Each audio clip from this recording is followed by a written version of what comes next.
વિદ્યાર્થીઓના હિતમાં વિદ્યાર્થીઓ માટે અને વિદ્યાર્થીઓ દ્વારા યુવા નેતાઓનું સંગઠન એટલે અખિલ ભારતીય વિદ્યાર્થી પરિષદ એબીવીપી દ્વારા કોમર્સ ફેકલ્ટીના યુનિટ બિલ્ડિંગ ખાતે કેન્ટીન છેલ્લા ઘણા સમયથી બંધ હાલતમાં છે. વિદ્યાર્થીઓને તકલીફ પડી રહી છે, ત્યારે તે તકલીફ દૂર થાય અને આ કેન્ટીન ચાલુ થાય તેવા ઉમદા હેતુ સાથે જે યુનિટ બિલ્ડિંગની કેન્ટીન ફરી કાર્યરત થાય તે માટે ડીનને આવેદનપત્ર પાઠવી અને રજૂઆત કરવામાં આવી છે કે કેન્ટીન સત્વરે કાર્યરત થાય.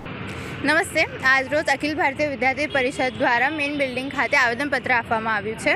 યુનિટ બિલ્ડિંગમાં કેન્ટીન વિશેની માંગ કરવામાં આવી છે, જે કેન્ટીન બંધ હોય છે, તેથી વિદ્યાર્થીઓને ઘણી અગવડ પડે છે અને વિદ્યાર્થીઓને આર્ટ્સ કેન્ટીન અથવા સાયન્સ કેન્ટીન જવું પડે છે અને સાયન્સ કેન્ટીન આગળ જવાનો જે બ્રિજ છે એ બ્રિજ બી બંધ હોવાને કારણે વિદ્યાર્થીઓને લાંબુ ચાલીને જવું પડે છે, તેથી તેમનો સમય વેડફાય છે અને તેના લીધે લેક્ચર્સમાં બી પ્રોબ્લેમ આવે છે એ લોકોને. અને અમારી એવી માંગ છે કે જલ્દીથી જલ્દી કેન્ટીન શરૂ કરવામાં આવે અને અગર જો કેન્ટીન નહીં શરૂ કરવામાં આવે તો અખિલ ભારતીય વિદ્યાર્થી પરિષદ દ્વારા ઉગ્ર આંદોલન કરવામાં આવશે અને તેની પૂરેપૂરી જવાબદારી યુનિવર્સિટી તંત્રની રહેશે. વિભૂતિ પટેલ, ઉપાધ્યક્ષ. ભારતીય વિદ્યાર્થી પરિષદ દ્વારા વિશ્વવિખ્યાત MS યુનિવર્સિટીની આવેલી કોમર્સ ફેકલ્ટીમાં યુનિટ બિલ્ડિંગ ખાતે ઘણા સમયથી કેન્ટીન બંધ થયેલી છે.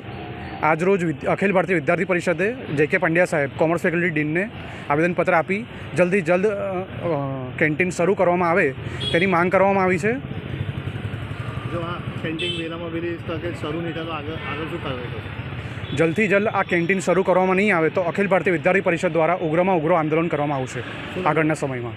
આશીષ સોલંકી, કોમર્સ ફેકલ્ટી અધ્યક્ષ.